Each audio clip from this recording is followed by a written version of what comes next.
അസ്സലാമു അലൈക്കും. ജമാഅത്തെ ഇസ്ലാമി തീവ്രവാദം പ്രചരിപ്പിക്കുന്നു എന്ന് പറഞ്ഞു. ഇപ്പൊ നമ്മുടെ ഈ ഇന്ത്യയിലെ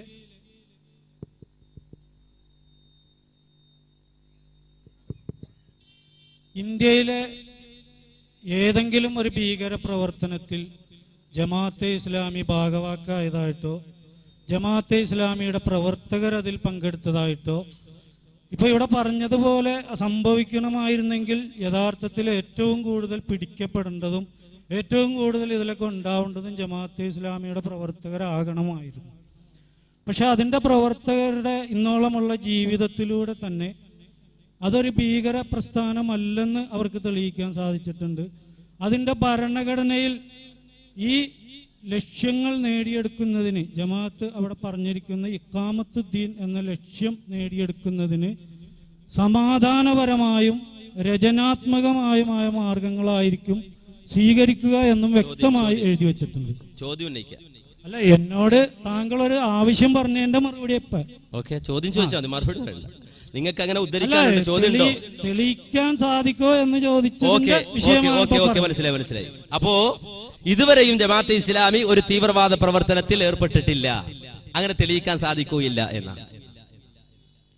അതിന് ജമാഅത്ത് പ്രവർത്തകരുടെ ജീവിതം തന്നെയും തെളിവാണ്. ജമാഅത്തെ ഇസ്ലാമിയുടെ ഇന്ത്യ രാജ്യത്ത് പ്രവർത്തിച്ച ജമാഅത്തെ ഇസ്ലാമിയുടെ പ്രവർത്തനം നിരീക്ഷിച്ചാൽ മതി, അത് വളരെ വ്യക്തമായി മനസ്സിലാക്കാൻ കഴിയും.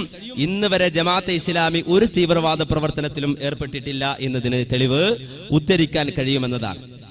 നേരെ മറിച്ച് ഇഖാമത്തുദ്ദീനിന്റെ മാർഗത്തിൽ ജമാഅത്തെ ഇസ്ലാമി പ്രവർത്തിക്കുന്നത് വളരെയധികം സമാധാനപരമായ ഒരവസ്ഥയിലാണ് എന്നതാണ്.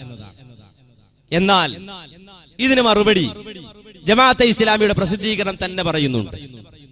ഇതേതാണ് പുസ്തകമെന്ന് ചോദിച്ചാൽ പ്രബോധനം 50-ാം വാർഷിക പതിപ്പാണ്. അതിന്റെ ഫോട്ടോ കോപ്പി അല്ല, അതിന്റെ ഒറിജിനൽ കോപ്പിയാണ്.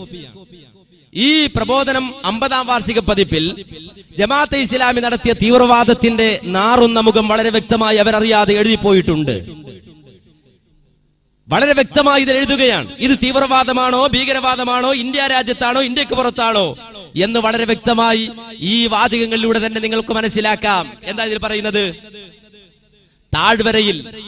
താഴ്വരയിൽ എന്നതുകൊണ്ട് ഉദ്ദേശിക്കുന്നത് കാശ്മീർ താഴ്വരയിൽ. കാശ്മീർ ഇന്ത്യയുടെ ഭാഗമാണോ അല്ലേ എന്നത് ജമാഅത്തെ ഇസ്ലാമിക്കാർ പറയണം.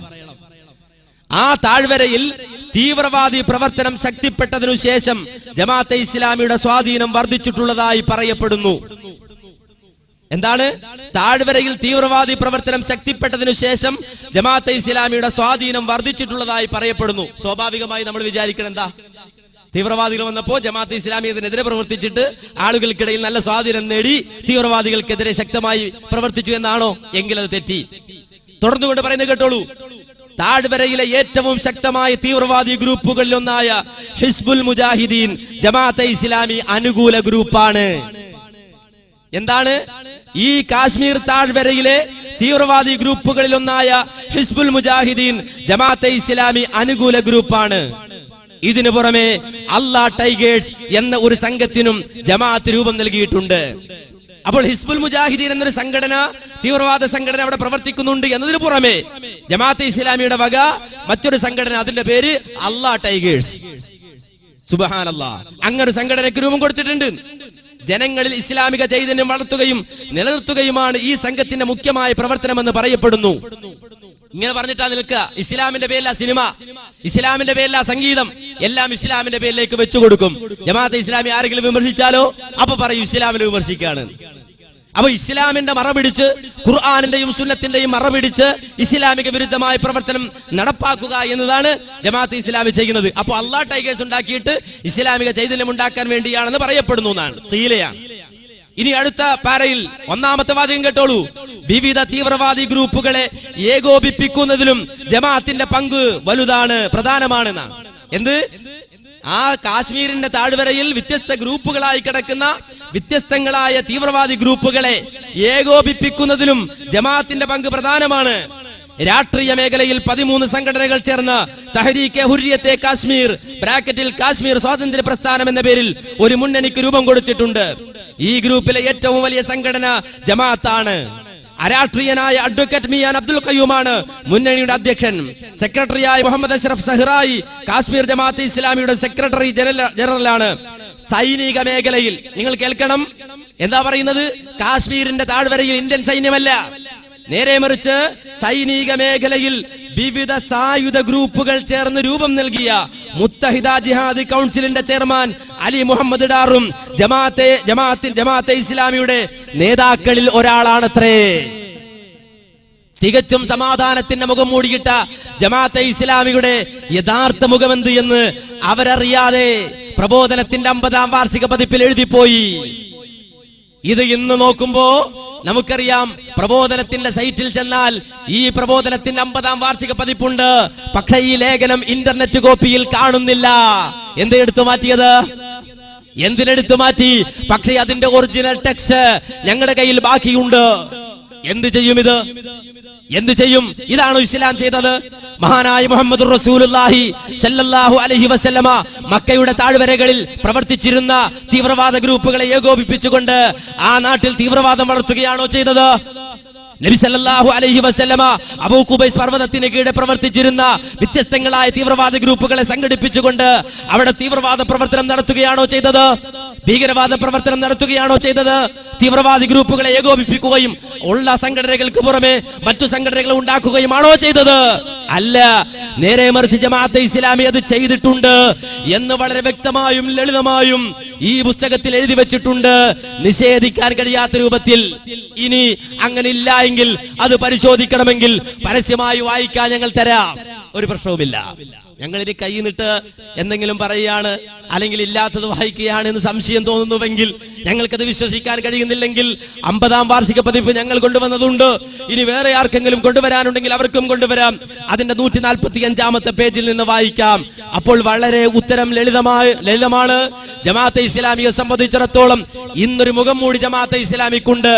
ആ മുഖം മൂടിക്ക് പിന്നിലെ ജമാഅത്തെ ഇസ്ലാമി തീവ്രവാദപരമാണ്, ഭീകരവാദപരമാണ്. സ്വാഭാവികമായും ജമാഅത്തെ ഇസ്ലാമിയിൽ പ്രവർത്തിക്കുകയും അതുപോലെ തന്നെ അതിന്റെ അജണ്ടകൾ സ്വീകരിക്കുകയും ചെയ്യുന്നവർ അതേ മുസ്ലിം സമൂഹത്തിലെ ചെറുപ്പക്കാരാണ്, യുവാക്കളാണ്. അവരറിയാതെ തീവ്രവാദ ചിന്തകൾ അവരുടെ തലയിലേക്ക് ഇടിച്ചു കയറ്റുകയും അവസാനം ഖുത്ബിസത്തിന്റെയും അപ്രകാരം തന്നെ മൗദൂദിസത്തിന്റെയും ഈ വിഷം അവരുടെ ഹെഡിൽ എത്തിക്കഴിയുമ്പോൾ സ്വാഭാവികമായും അവർ തീവ്രവാദ പ്രവർത്തനത്തിൽ ഏർപ്പെടുകയും അവർ ചെയ്യുന്ന പ്രവർത്തനങ്ങൾ ഇസ്ലാമിന്റെ പേരിൽ മറ്റുള്ളവർ കെട്ടിവെക്കുകയും ചെയ്യുന്നുണ്ട്. അതുകൊണ്ടാണ് മുസ്ലിം സമൂഹം ഇന്ന് പ്രതിക്കൂട്ടിലായിക്കൊണ്ടിരിക്കുന്നത്. തീവ്രവാദികളെ അന്വേഷിക്കുമ്പോൾ, ഭീകരവാദികളെ അന്വേഷിക്കുമ്പോൾ മുസ്ലിം ചെറുപ്പക്കാരെ അതിന്റെ കണ്ണുകളായി കണ്ടെത്താൻ കഴിയുന്നത് ഈ ചിന്ത, ഈ വിഷം മുസ്ലിം സമൂഹം അറിയാതെ യുവാക്കളുടെ സിരകളിലേക്ക് കടത്തിവിട്ടത് കൊണ്ടാണ് എന്ന് തിരിച്ചറിവുണ്ടാകണം. ആ ഒരു പ്രവർത്തനമില്ലായിരുന്നെങ്കിൽ ഇസ്ലാമിന്റെ ശത്രുക്കൾക്ക്, അമേരിക്കൻ സാമ്രാജ്യത്വത്തിന് മുസ്ലിം സമൂഹത്തിൽ നിന്ന് ഒരു കുട്ടിയെ പോലും തീവ്രവാദ രംഗത്ത്, ഭീകരവാദ രംഗത്ത് പ്രവർത്തിക്കുന്നതായി തെളിയിക്കാൻ സാധിക്കുമായിരുന്നില്ല. ഇന്ന് ആ ഒരു അവസ്ഥയിൽ മുസ്ലിം സമൂഹത്തിന്റെ ഇടയിൽ നിന്ന് ഉദാഹരണങ്ങളെ ചൂണ്ടിക്കാണിക്കുവാൻ ഇസ്ലാമിക വിരുദ്ധ ശക്തികൾക്ക് സാധിക്കുന്നുവെങ്കിൽ അത് മൗദൂദിസത്തിന്റെ ചിന്താഗതിയിൽ വന്ന പിഴവ്, ഖുത്ബിസത്തിന്റെ ചിന്താഗതിയിൽ വന്ന പിഴവ്, അത് ഒരു വിഭാഗം ആളുകളിൽ കടന്നു കയറിയതാണ് എന്ന കാര്യത്തിൽ യാതൊരുവിധ സംശയവുമില്ല. തെളിവുകൾ അതിനെ സാക്ഷീകരിക്കുന്നു എന്നാണ് എന്റെ സുഹൃത്തിന് വളരെ ലളിതമായി മറുപടി പറയാനുള്ളത്.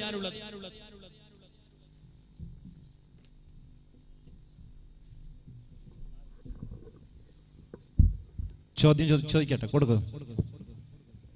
ചോദ്യമായിട്ട് ഉദ്ധരിക്കുന്നു.